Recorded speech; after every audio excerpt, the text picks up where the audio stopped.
আসসালামু আলাইকুম। উপন্যাস আমৃত্যু ভালোবাসি তোকে, পর্ব ৪১। লেখনীতে সালমা চৌধুরী।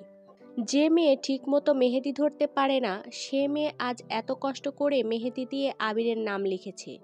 কোথায় আবির একটু খুশি হবে তা না, রাগের নামটাই মুছে দিল। আবিরের কার্যকলাপে মেঘের গালসহ পুরো মুখ লাল হয়ে গেছে।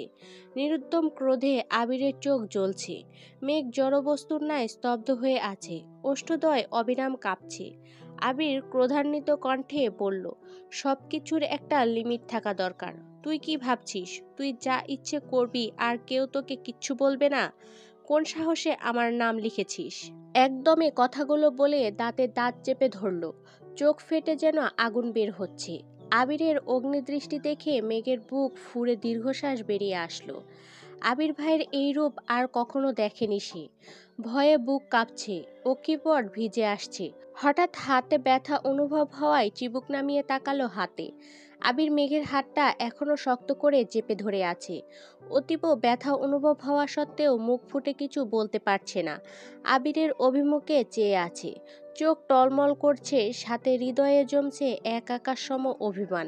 পৃথিবীর বুকে সবচেয়ে নিষ্ঠুরতম মানুষটার চোখে বিবশ হয়ে চেয়ে আছে। আকস্মাৎ পল্লব ঝাপটাতেই অষ্টাদশীর গাল বেয়ে নোনা জল গড়িয়ে পড়ল। আবির কপাল গুজিয়ে প্রখর নেত্রে খেয়াল করল। প্রণয়ের নারী চোখে পানি দেখে আবিরের মেজাজ দ্বিগুণ পরিমাণে খারাপ হলো। রাগে কটমট করে বলল, চুপ, একদম কাঁদবি না। এক ফোঁটা পানি মাটি স্পর্শ করতে দেরি হলেও আমার হাত তোর গাল স্পর্শ করতে দেরি হবে না। ভয়ে মেঘের সর্বাঙ্গ কম্পিত হলো। ডান হাতে তাড়াতাড়ি করে চোখ মোছার চেষ্টা করলো। গাল বেয়ে অনর্গল নোনা জল গড়িয়ে পড়ছে। চোখ মুছে কুলাতে পারছে না, ভেতর ফেটে কান্না আসছে তার। কোনোভাবেই সেই ক্রন্দন আটকাতে পারছে না। বুকের ভেতর জমা অভিমানগুলো ক্রমশই বেড়ে চলেছে। আবির চোখ বন্ধ করে দীর্ঘশ্বাস ছেড়ে মনে মনে বলল, আমি জানি আমার গতিবিধি তোর হৃদয়ে আঘাত করেছে, কিন্তু আমি নিরুপায়। বিশ্বাস কর, যেই হাত দিয়ে আজ নামটা মুছেছি সেই হাত দিয়েই একদিন তোর হাতে আমার নাম লিখে দেব। শুধু মেহেদি দিয়ে নয়, কাগজে কলমে লিখিত থাকবে সাজ্জাদুল খান আবির, শুধুই মাহাদিবা খান মেঘের। সেই নাম হবে চিরস্থায়ী। পৃথিবীর কেউ কোনোদিন সেই নাম মুছতে পারবে না, ইনশাল্লাহ। অতিরিক্ত কান্নায় মেঘের নিঃশ্বাস ভারী হয়ে আসছে, শ্বাস ফেলতে পারছে না। ঘন ঘন শ্বাস নিচ্ছে আর চোখ মুছছে। মেঘের এই অবস্থা দেখে আবির ভ্রুকুচকে প্রশ্ন করল, কি হলো? ধমকের শব্দে মেঘ হকচকিয়ে তাকালো। কান্নায় ভেজা চোখের পাপড়ি, লাল বর্ণের কপাল আর লেপ্টে যাওয়া কাজল দেখে অষ্টাদশীকে জড়িয়ে ধরার প্রতিষেধ ইচ্ছে জাগছে আবিরের অন্তরে। হঠাৎ চোখ পড়ে মালার দিকে। নতুন জামাইয়ের জন্য খাবার নিয়ে যাচ্ছিল। মালাকে দেখেই মেঘের পুরনো ঘটনা মনে পড়ছে। ভেতরে জমা অভিমানরা অভিযোগ হয়ে বেরিয়ে আসতে চাইছে। মেঘ কান্নাজড়িত কণ্ঠে বলল, প্রতিনিয়ত থাপ্পড়ের ভয় না দেখিয়ে আপনি বরং আমায় একেবারে মেরে ফেলুন। দুনিয়ার সবাই ধোয়া তুলসী পাতা, একমাত্র আমি ব্যতীত। কারো দোষ আপনার চোখে পড়ে না, শুধু আমারগুলোই চোখে পড়ে। আবির তীক্ষ্ণ দৃষ্টিতে চেয়ে গম্ভীর কণ্ঠে শুধালো, কি বলতে চাচ্ছিস? অন্য কেউ তো হাতে নাম লিখেছে, কই তাকে তো কিছু বললেন না? মেঘ এটুকু বলেই থেমে গেছে। আবির অবাক লোচনে মেঘকে দেখছে। পেছন ফিরে মালাকে একবার দেখে নিল। পুনরায় মেঘের দিকে চেয়ে ঢোক গিলে ভারী কণ্ঠে বলল, সব মেয়ের ওপর নজরদারি করার দায়িত্ব আমি নিইনি, আর যার তার ওপর আবির অধিকারও খাটাই না। তোর ওপর আমার যতটা অধিকার আছে তা আর কারো ওপর নেই। মেঘ মালার দিকে তাকিয়ে থেকেই রাগে ফুঁসতে ফুঁসতে বলল, যেই অধিকার বোধের সবটুকু জুড়েই শুধু রাগ আর অসন্তোষ। প্রয়োজন নেই সেই অধিকার দেখানোর। মেঘের মুখে বিষ বাক্য শুনে আবির বিমোহিত নয়নে স্তিমিত মুখের পানে চেয়ে আছে। কয়েক সেকেন্ডের ব্যবধানে হঠাৎই মেঘের হাত ছেড়ে দিয়েছে। আবির হাত ছাড়তেই মেঘের হুঁশ ফেরে। মালার প্রতি তীব্র আক্রোশে কি না কি বলে ফেলেছে সে নিজেও জানে না। এদিকে আবির প্রবল চেষ্টায় নিজের রাগ নিয়ন্ত্রণ করতে চাচ্ছিল, কিন্তু মেঘের কথায় সেই রাগ দ্বিগুণ বেড়েছে। হাতে থাকা মেহেদিটা ছুঁড়ে ফেলে দিল।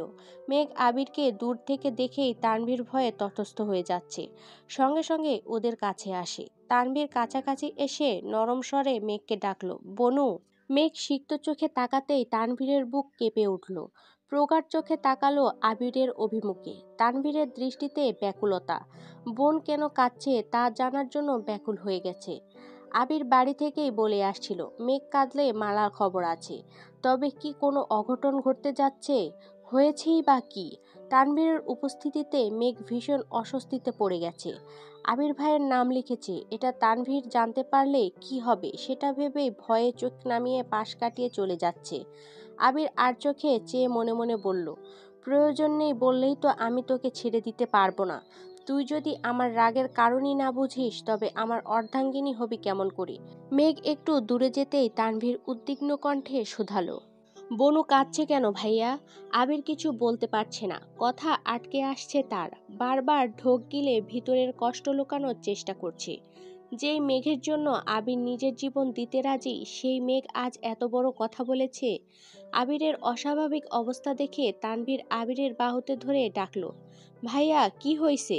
আবির ঘাড় ঘুরিয়ে তানভীরের মুখের পানে চাইল। আবিরের চোখের প্রতিটা শিরা উপশিরা রক্তাভ হয়ে আছে, দৃষ্টিতে তীব্র আগুন নির্গত হচ্ছে। প্রখর তপ্ত স্বরে বলল, তোর বোন মেহেদি দিয়ে হাতে আমার নাম লিখছে। কি সর্বনাশ! একবারের জন্যও ভাবল না বাসায় কারো চোখে এই নাম পড়লে কি অবস্থা হতে পারত। ওকে কিভাবে বোঝাবো এখন? আমার পক্ষে ওর মাত্রাতিরিক্ত পাগলামিকে সাপোর্ট করা সম্ভব না।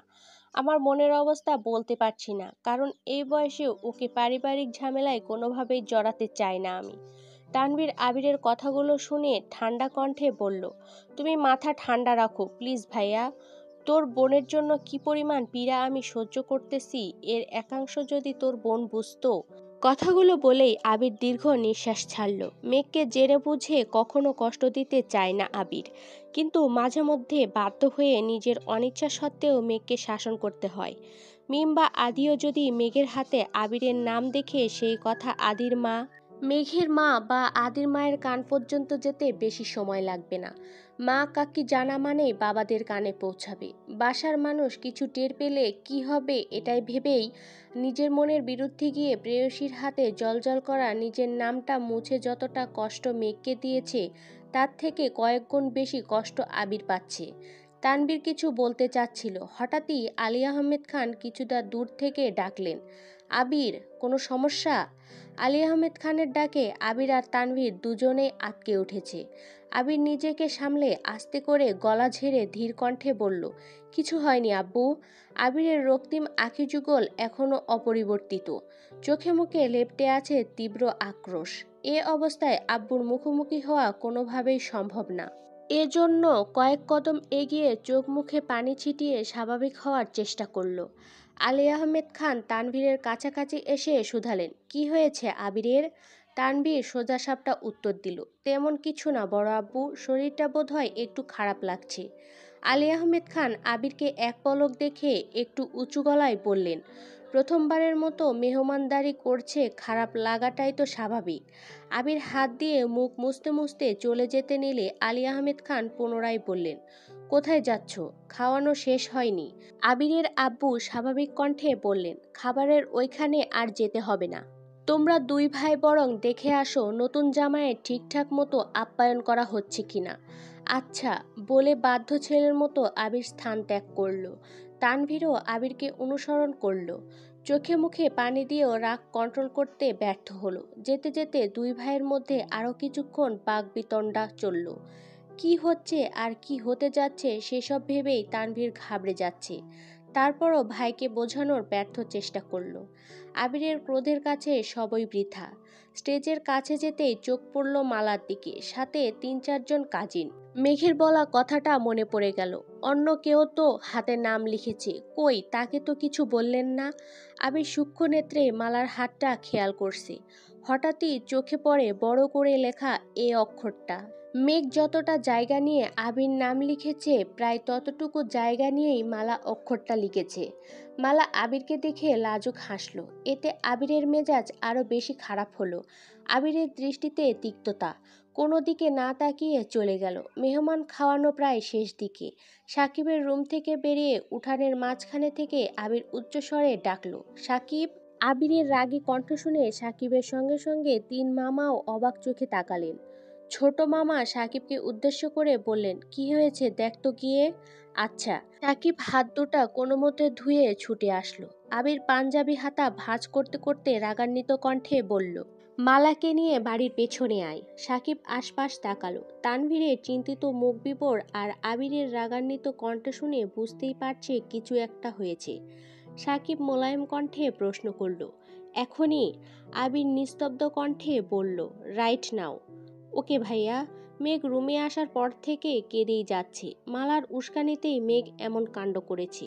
না হয় কখনো সে এমনটা করতো না। বিষয়টা নিয়ে যত ভাবছে তত বেশি কান্না পাচ্ছে। আবির ভাইয়ের আচরণের থেকেও নিজের উপর রাগ বেশি উঠতেছে। নাম লেখার সময় একবারের জন্য বাসার কথা মনে হয়নি তার। শুধু মালার প্রতি জেদি কাজ করছিল। আবির ভাই রাগের নামটাই মুছে দিয়েছেন, অথচ আব্বু আর বড় আব্বু দেখলে কি যে হতো। হয়তো বাড়িতে ঢুকতেই দিতেন না। আদৌ বাড়ির কেউ হাতের নাম দেখে ফেললো কিনা এটা ভেবে ভয়ও পাচ্ছে। এই ঘটনার পর আবির ভাইয়ের সাথে কথা বলা তো দূর, সামনে দাঁড়ানোর মতো অবস্থা নেই মেঘের। নিজের করা অপকর্মের জন্য লজ্জা, আবিরের প্রতি সুপ্ত অভিমান, মালার প্রতি ক্ষোভ সবকিছু মিলে অষ্টাদশীর কোমল মনটাকে বিষিয়ে দিয়েছে। গতকাল থেকে আজ নাগাদ আবিরের সঙ্গে কত ভালো সময় কাটছিল। একটা ভুলের কারণে সবকিছু শেষ হয়ে গেল। আবিরের সামনে কিভাবে দাঁড়াবে এই ভেবেই আরো বেশি কান্না পাচ্ছে। বুকের ভেতর অসহ্য যন্ত্রণা হচ্ছে। নিঃসঙ্গতায় ছেয়ে গেছে মেঘের মন। অষ্টাদশীর মেঘাচ্ছন্ন মনের অস্ফুট বাসনা ডিসেম্বরের কনকনে ঠান্ডার মধ্যেও যদি ভারী বর্ষণ হতো, বৃষ্টির মতোই মেঘের মনের সকল শঙ্কা, আক্রোশ, শোক সব ধুয়ে মুছে যেত। আচমকা তানভীর দরজা থেকে ডাকলো, বনু আসবো? মেঘ তাড়াতাড়ি করে চোখ মুছতে মুছতে উঠে বসলো। স্তিমিত কণ্ঠে বলল, আসো। তানভীর নরম কণ্ঠে বলল, মন খারাপ কেন? এমনি। উচ্ছ্বাসিত কণ্ঠে তানভীর পুনরায় বলল, থাক আর কাঁদতে হবে না, তোকে এখনই বিয়ে দিচ্ছি না। মেঘ অবাক চোখে তাকিয়ে রইল। তানভীর হাসছে। তানভীরের হাসি দেখে মেঘ মন খারাপ করে বলল, ভাইয়া তুমি এখন যাও। তানভীর গলা খাকারি দিয়ে পুনরায় বলল, তোকে শাস্তি না দিয়ে তো যাব না। ঠোঁট ভিজিয়ে চিন্তিত হয়ে প্রশ্ন করল, কিসের শাস্তি? আতঙ্কে মেঘের বুক কেঁপে উঠল। তবে কি আবির ভাই সব বলে দিয়েছেন? ভাইয়া তারই শাস্তি দিতে এসেছেন? মেঘ চিবুক নেমে গলায় আটকালো। ভয়ে হাত পা কাঁপছে। আজ কোনোভাবেই রক্ষা নেই। তানভীর হাসি মুখে উত্তর দিল, তুই যে শুধু ভাইয়ার সঙ্গে ছবি পোস্ট করলি, আমার সঙ্গে করলি না। কাজটা কি ঠিক করছিস? মেঘ নিশ্চুপ। গলা শুকিয়ে কাঠ হয়ে গেছে। হাত পা অবশ হয়ে যাচ্ছে। মেঘকে কিছু বলার সুযোগ না দিয়ে আবারও বলল, এটা শাস্তিস্বরূপ। তুই এখন ফ্রেশ হয়ে নিচে যাবি, আমার সঙ্গে ছবি তুলবি, সে ছবি পোস্ট করবি। মেঘ প্রখর নেত্রে তানভীরকে দেখল। ভাইয়ার হাসি মুখ দেখে মেঘ না চাইতেও হাসল। মেঘের মুখে হাসি দেখে তানভীর স্বস্তির নিঃশ্বাস ছাড়ল। এদিকে আবিরের রাগ, অন্যদিকে মেঘের কান্না। ভাই হিসেবে তানভীরের দুদিকই সামলাতে হয়। তানভীরের কথা শুনে মেঘের মনের ভয় অনেকাংশে কেটে গেছে। সকালবেলা ছবি পোস্ট করার সময় তানভীরের কথা মনে ছিল না মেঘের।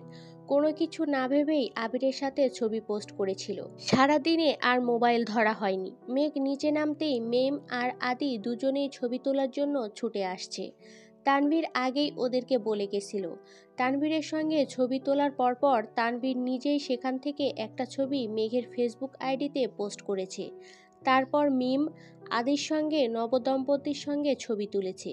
মিম হঠাৎই মেঘের হাত ধরে প্রশ্ন করল, আপু মেহেদি দিয়ে হাতটা এভাবে নষ্ট করেছো কেন? আদিও মেঘের হাতটা খেয়াল করে বলল, মেঘাপু তোমার হাতটা খুব পচা দেখাচ্ছে। মেঘ মৃদু হাসল। ভাই বোনদের তো বলতে পারবে না আবির ভাইয়ের নাম লেখার শাস্তিস্বরূপ আবির ভাই হাতটা নষ্ট করেছেন।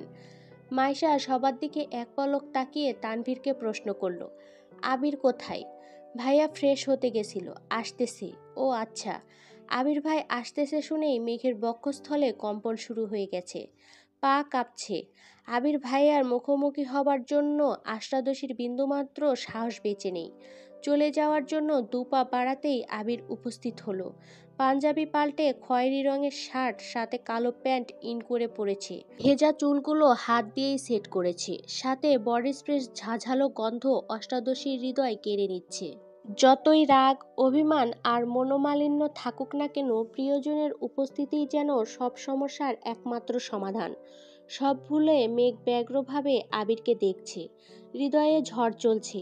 ঝড়ের আভাস বুঝতে পেরে আবির নিজের দৃষ্টি প্রতিরুদ্ধ করে পাশ কেটে স্টেজে চলে গেল। আবির আশায় নতুন করে আবারও ছবি তোলা হচ্ছে। 5 ভাই বোন, মাইশা আর তার হাজবেন্ডের সঙ্গে। সাকিব, মামারা, বাবা, চাচা মোটামুটি সবার সঙ্গেই ছবি তুলেছে। বেশ কিছু ছবিতে মেঘ আবির পাশাপাশি থাকলেও কেউ কারোর দিকে তাকায়নি। ছবি তোলা শেষ হতেই মেঘ হালিমা খানের সাথে বাড়ির ভিতরে চলে গেছে। ছোটবেলা থেকেই মেঘের অভ্যাস, কারোর প্রতি অভিমান হলে সেটা প্রকাশ করতে না পারলে গম্ভীর হয়ে যায়। কারোর সাথে বেশি কথা বলে না, মায়ের পিছনে ঘুরঘুর করে। আচমকা বিয়ে বাড়ির অভিলাষ বদলে গেছে। চারদিকে কান্নার রব। কনে পক্ষের জন্য সবচেয়ে কষ্টকর মুহূর্ত হলো কনে বিদায়। গায়ে হলুদ, মেহেন্দি, বিয়ে পর্যন্ত সবার মধ্যে যতটা আমেজ থাকে, কনে বিদায়ে সবটাই অভিসঙ্গে মিশে যায়। জন্মের পর থেকে 20-25 বছর এক বাড়িতে বেড়ে ওঠা মেয়েটাকে বাড়ি ছেড়ে চলে যেতে হয় এক অচেনা পরিবারে। বাবা মা, ভাই বোনদের প্রতি এত বছরের ভালোবাসা, আবেগ, অনুভূতির বাঁধন ছিঁড়ে চিরতরে চলে যেতে হয়। বিয়ে নামক সামাজিক বন্ধনের কারণে বাবা মায়ের আদরে বড় করা রাজকন্যারা বাবার বাড়ির মেহমান হয়ে যায়। শুরু হয় এক নতুন জীবন। যে জীবনের প্রথম লড়াইটাই হলো অচেনা, অপরিচিত মানুষগুলোকে আপন করে নেয়া। বড় মামার বড় মেয়ে মাইশা তাই সবার খুব আদরের। বড় মামা, মামি মাইশার বাঁধভাঙা কান্না দেখে বিয়েবাড়ির প্রতিটা মেহমান কাঁদছে। বোনকে জড়িয়ে ধরিয়ে বিরামহীন কাঁদছে মালা আর দিশা। দিশার থেকেও মালার কান্নার গভীরতা অনেক বেশি। দুই বোনের সম্পর্ক ছিল বন্ধুর মতো। মাইশার বড় ভাই না থাকায় আবির, তানভীর, সাকিব আরেকটা কাজিনদের মাইশার সাথে শ্বশুরবাড়ি যেতে হবে, তবে তারা রাতেই চলে আসবে। মেয়েদের মধ্যে স্মৃতি আর দিশা যাচ্ছে মাইশার সঙ্গে। সবার থেকে বিদায় নিয়ে নবদম্পতি গাড়িতে উঠল।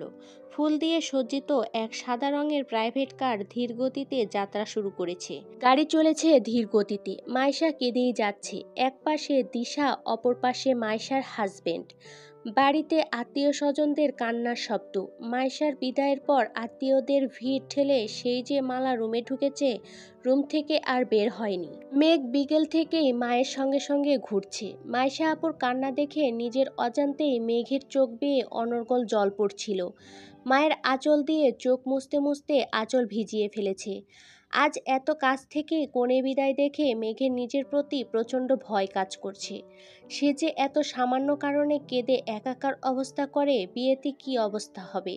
তৎক্ষণাৎ মনে মনে বিড়বিড় করল, আবির ভাইকে বিয়ে করলে তো আমায় বিদায়ও দিবে না, আর আমার কাঁদতেও হবে না। কান্নায় ভেজা চোখ, গাল বেয়ে পড়া পানির দাগ, তার সঙ্গে মুখে অকৃত্রিম মায়াবী হাসি। একটা বয়স থেকে মেয়েটা সবকিছুর সঙ্গে নিজেকে তুলনা করে। তেমনি মাইশা আপুর বিদায় দেখে মেঘ নিজের চিন্তায় মগ্ন হয়ে গেছে। তবে অকৃত্রিম অকৃপণ হাসিটা বেশি সময়ের জন্য স্থির হতে পারেনি।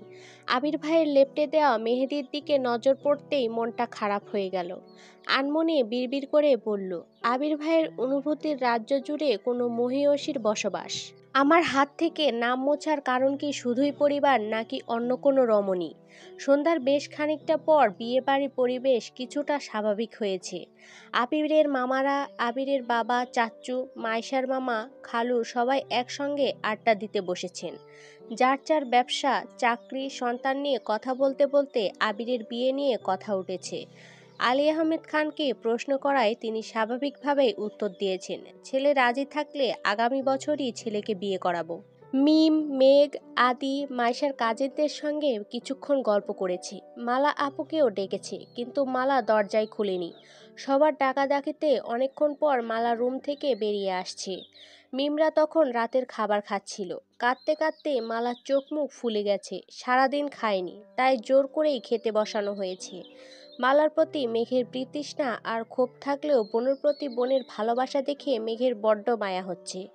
মেঘ নিজে থেকেই মালার সঙ্গে বেশ কয়েকবার কথা বলেছে, কিন্তু মালার আচরণে মনে হচ্ছে মেঘকে সে সহ্যই করতে পারছে না। তা বুঝতে পেরে মেঘ রুমে চলে গেছে। সারাদিনের ক্লান্তিতে বিছানায় শুয়ে চোখ বন্ধ করতেই ঘুমের দেশে পাড়ি দিয়েছে। আবিররা ফিরেছে প্রায় 10টার দিকে। ততক্ষণে বিয়েবাড়ির হইচই শেষ। শীতের সময় 10টা মানেই গভীর রাত। মামিরা ব্যতীত সকলেই শুয়ে পড়েছে। আবিররা ফ্রেশ হয়ে উঠানের শেষ প্রান্তে আগুন জ্বালিয়েছে। আবার কবে কাজিনরা একত্রিত হতে পারবে তা জানা নেই। দিনটাকে স্মরণীয় করে রাখতেই সমবয়সী সকলে গভীর রাতে আগুন পোয়াচ্ছে আর সবার জীবনের গল্প বলছে। ঘণ্টাখানেক গল্প করার পর সাকিব তানভীরকে উদ্দেশ্য করে বলল, কিরে তানভীর, তোর অন্তরের প্রদেশে যে এক ললনা বসতি স্থাপন করেছে তা তো বললি না? তানভীর কণ্ঠ খাদে নামিয়ে উত্তর দিল, তেমন কিছু না। তুই বলবি কি না বল। কি বলবো? তুই মেঘবতীর বান্ধবীকে কবে থেকে পছন্দ করিস? কিছুদিন হবে। সাকিব মাথা চুলকে শুধালো, আমি তো শুনেছিলাম তুই অনেক বছর যাবৎ বন্যাকে ফলো করিস। তানভীর ভ্রু কুঁচকে উত্তর দিল, এত বছর কি আমার জন্য ফলো করেছি নাকি? ভাইয়াই তো বলেছে বনুর কাছের বান্ধবীদের ওপর নজরদারি করার জন্য। আবির প্রখর নেত্রে তানভীরকে দেখে বলল, আমি না হয় নজরদারি করতে বলেছিলাম, প্রেমে পড়তে তো বলি নাই। সাকিব ভাব নিয়ে বলল, কথা সত্য। তানভীর মন খারাপ করে উত্তর দিল, প্রেমে পড়েছি কি পড়িনি সেটা তো আর সেই মেয়েও জানে না। আমি কখনো বলতেও যাব না, তাহলেই তো হবে। সাকিব আর আবির দুজনেই সশব্দে হেসে উঠল। সাকিব হাসি মুখে বলল, এত সিরিয়াস হয়ে যাচ্ছিস কেন? আমরা তো মজা করছি। তুই শুধু বল প্রেমে কবে পড়েছিস, তাহলেই হবে। আবিরের হাসি দেখে তানভীর এক বুক সাহস নিয়ে বলা শুরু করলো, বনুদের বিদায় অনুষ্ঠানে বনুকে নিয়ে কলেজে গেছিলাম। ভাইয়া বারণ করেছিল বিধায় বনুকে শাড়ি পরতে নিষেধ করেছিলাম, কিন্তু কলেজ গেটে ওনাকে শাড়ি পরা দেখে আমার মনোযোগ থমকে গেছিল। বুকের ভিতর এক অদ্ভুত মায়া কাজ করছিল। বনুর ফ্রেন্ড হিসেবে মেয়েটাকে ছোট থেকেই দেখে আসছি, অথচ কখনো এমনটা মনে হয়নি। সারাদিন তাকে দেখে মনে হয়েছিল আজীবন ক্লান্তিহীন তাকিয়ে থাকলেও তাকে দেখার তৃপ্তি মিটবে না। আবির, সাকিব সহ বাকিরাও মুগ্ধ আঁখিতে তানভীরের দিকে তাকিয়ে আছে। তা দেখে তানভীরই লজ্জায় পড়ে গেছে। সাকিব মৃদু হেসে সোজা সাপটা জবাব দিল, ওনাকে বিশেষভাবে ধন্যবাদ দেওয়া উচিত যে তোকে ধ্বংসের দ্বারপ্রান্ত থেকে টেনে এনেছে। বিষাদ ছুঁতে চাওয়া তানভীর পুনরায় কারো মোহমায়ায় জড়িয়েছে। আবির হিমশীতল কণ্ঠে বলল, তুই ঠিক থাকলে বাকিটা আমি সামলে নিব, কিন্তু এবার যদি তোর মধ্যে উল্টাপাল্টা কিছু দেখি তাহলে তোর একদিন কি আমার যে কয়দিন লাগে। তানভীর ঘাড় বেঁকিয়ে সম্মতি দিল। মিমের ডাকে সকাল সকাল ঘুম ভাঙে মেঘের। মেঘ ঘুম ঘুম চোখে তাকাতেই মিম পুনরায় বলল, ভাইয়া তোমায় রেডি হতে বলছে। মেঘ ঘুমের ঘরেই বলল, কেন? তোমায় ঢাকায় নিয়ে যাবে। এখন? হ্যাঁ, ভাইয়া রেডি হয়ে গেছে, তুমি তাড়াতাড়ি ওঠো। মিমের কথা শুনে মেঘের ঘুম উধাও হয়ে গেছে।